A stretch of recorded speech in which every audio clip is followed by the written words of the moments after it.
Hello everyone, in this video we will study about digestion.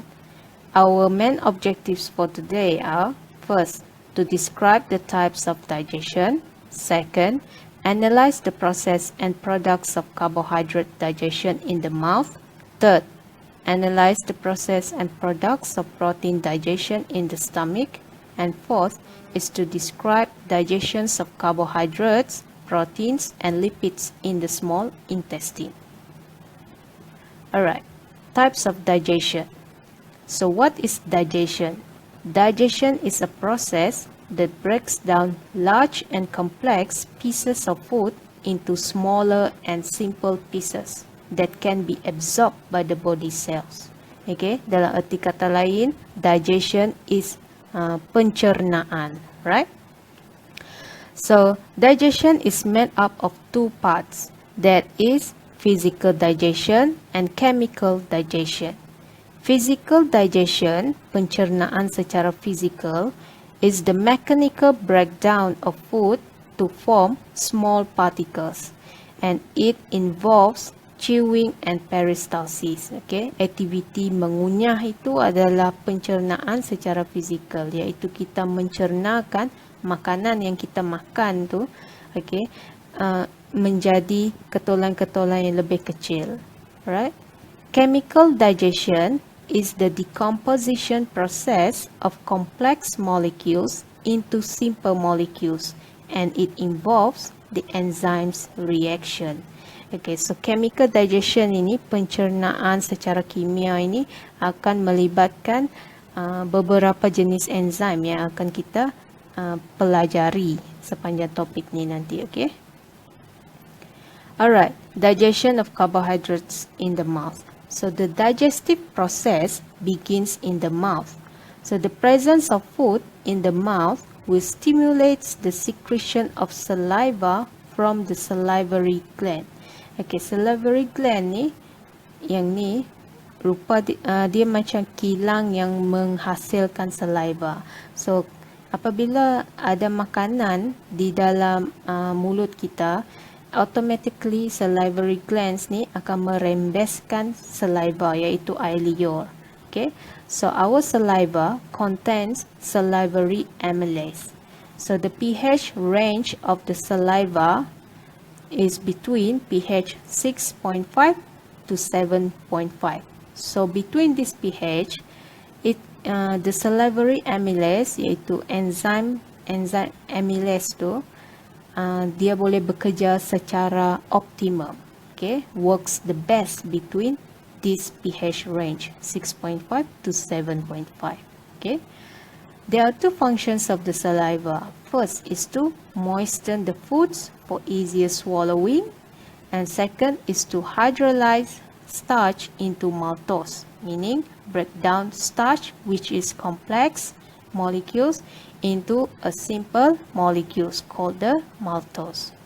Alright, so remember this equation. So this equation happens in the mouth. Okay, now you might think that what will happen to the food after being chewed in the mouth? How it's going to fall into the right track?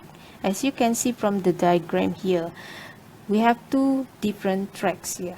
Okay, one is the respiratory tract, we call the trachea, and the second, this one here, is the digestive tract, we call as the esophagus. So macam mana kita nak pastikan makanan yang kita dah kunyah tu tadi, kemudian kita telan, akan masuk ke tract yang betul, okay, which is the esophagus.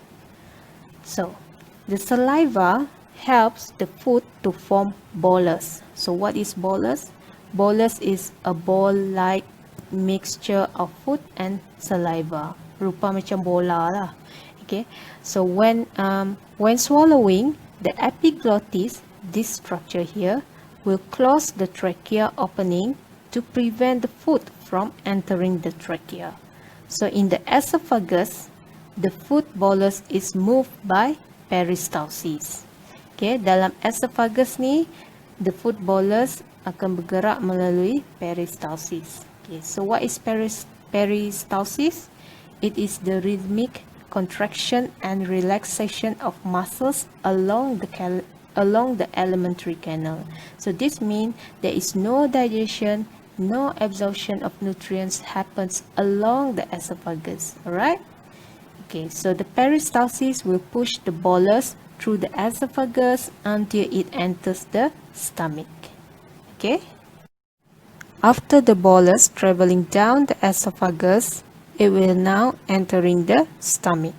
So this is where the digestion of protein happens. Okay? Remember, in the mouth, digestion of carbohydrate takes place. But in the stomach, we will focus on the digestion of protein. So the gland that is involved in the stomach is called the gastric gland. And this gastric gland, it secretes the gastric juice, which has the pH around 1.5 to 2.0. Okay, so gastric juice contains the enzyme renin, pepsin, also contains the hydrochloric acid and also mucus. The function of the mucus is to protect the stomach wall from the reaction of hydrochloric acid and digestive enzyme, because hydrochloric acid and digestive enzyme that presence in the stomach is highly acidic and dapat mengikis, mengikis lapisan perut ini. Sebab itu ada lapisan pelindung, right? Okay, so the surface of the stomach wall is lined with epithelial cells that have undergone adaptation in structure and function that forms gastric glands. Okay, so these epithelial cells are the chief cells, parietal cells, and the mucous cell. So, chief cell secrete pepsinogen, that is an inactive enzyme. Okay, the parietal cell secrete the hydrochloric acid, whereas the mucous cells will secrete the mucus. Jadi setiap sel ni berbeza dia punya fungsi dia. Okay, jadi ketiga-tiga jenis sel ni akan membentuk the epithelium tissue of the stomach wall. Alright, so you must remember the function of each of these cells. Okay, so what happened in the stomach? What are the reactions that happen in the stomach? Okay, first, the pepsin, the enzyme pepsin. Dari mana datang pepsin ni? Okay, datangnya adalah daripada pepsinogen. Remember, the chief cell that secrete the pepsinogen. Okay, so pepsinogen is an inactive enzyme that is activated by hydrochloric acid to become pepsin. Okay, so pepsin will hydrolyze large protein molecules into polypeptides. Jadi dia akan mencernakan protein into polypeptides. Remember this equation. Okay. Second thing happening in the stomach is the hydrochloric acid. Okay. The hydrochloric acid will kill the bacteria in the food. Second, it will stop the enzymatic action of salivary amylase. And third is to provide an acidic medium, pH 1.5 to 2.0, for the enzyme pepsin to act. Alright, so maksudnya sekarang ialah apabila makanan tu masuk ke dalam perut, okay, so the environment is now acidic due to the presence of hydrochloric acid. Kalau di dalam mulut tadi, environment dia more to neutral to alkali because of the presence of salivary amylase. Okay, kalau masuk dalam perut, acidic. Okay, the food in the stomach will be churned by the peristaltic action of the stomach wall muscles for a few hours. So makanan ini akan ditinggalkan di dalam perut ni dan digoncang-goncang oleh the stomach wall muscles. Alright, so finally it will forms the semi-fluid called the chyme. So the chyme will enters the duodenum slowly when the sphincter muscles relax. So sphincter muscles is at the end of the stomach, just before the duodenum. Alright? Okay, digestion in the small intestine. Alright, after the food finish the process in the stomach, then the food that is we call as the chyme is now entering the parts of the small intestine. Okay, the small intestine consists of three parts: the duodenum, jejunum, and the ileum. So ileum is where the absorption of the nutrients happen. Okay, so we will learn this further later on.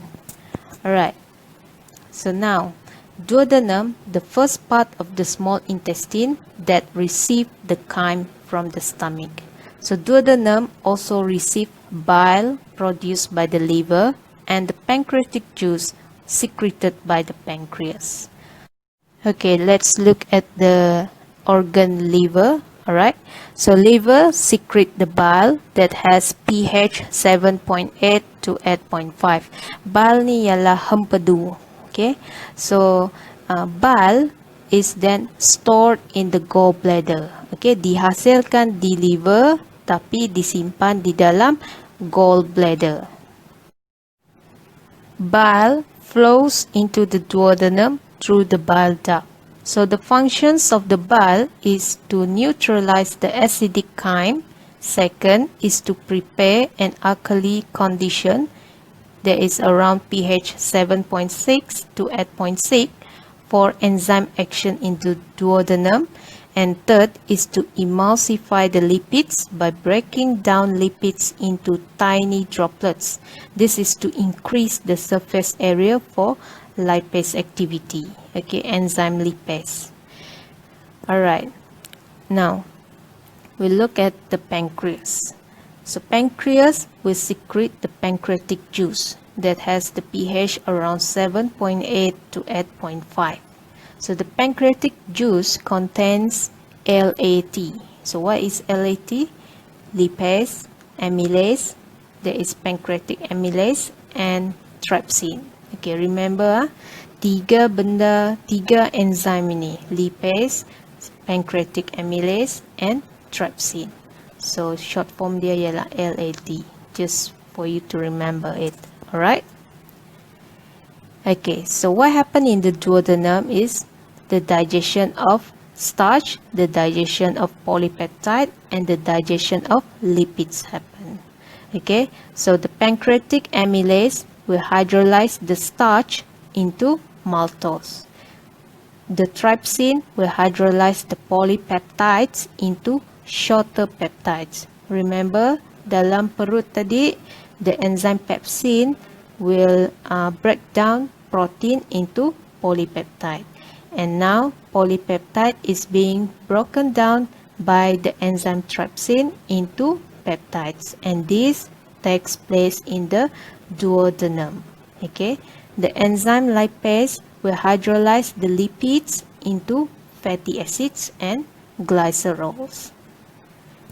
Okay, after the duodenum, then digestion happens in the ileum.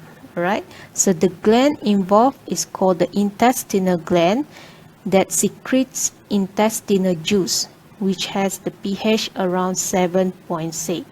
So the intestinal juice contains 4 enzymes: SMEL, sucrase, maltase, erepsin, and lactase. Remember, okay, SMEL, sucrase, maltase, erepsin, and lactase. The digestion of carbohydrate, lipids, and protein also takes place in the ileum. So let's see what happened. Okay, the maltase will hydrolyze maltose into glucose. So maltose yang ada di duodenum tu tadi, okay, will be broken down into glucose. So glucose is actually the simplest molecule, alright, of carbohydrates. Okay, and then the sucrase will hydrolyze sucrose into glucose and fructose. Lactose is hydrolyzed into glucose and galactose by the enzyme lactase. Okay, lipid digestion, the lipase hydrolyze the lipids into fatty acids and glycerol, whereas the erepsin will hydrolyze the peptides into amino acids. Okey, di dalam duodenum tadi kita ada enzim trypsin that hydrolyze polypeptide into peptides. Manakala di ileum kita ada enzim erepsin that hydrolyze the peptides into amino acids. Boleh? So at the end, what we have here is all the simple molecules. We have glucose, we have fructose, we have galactose, amino acids, fatty acids, and glycerol.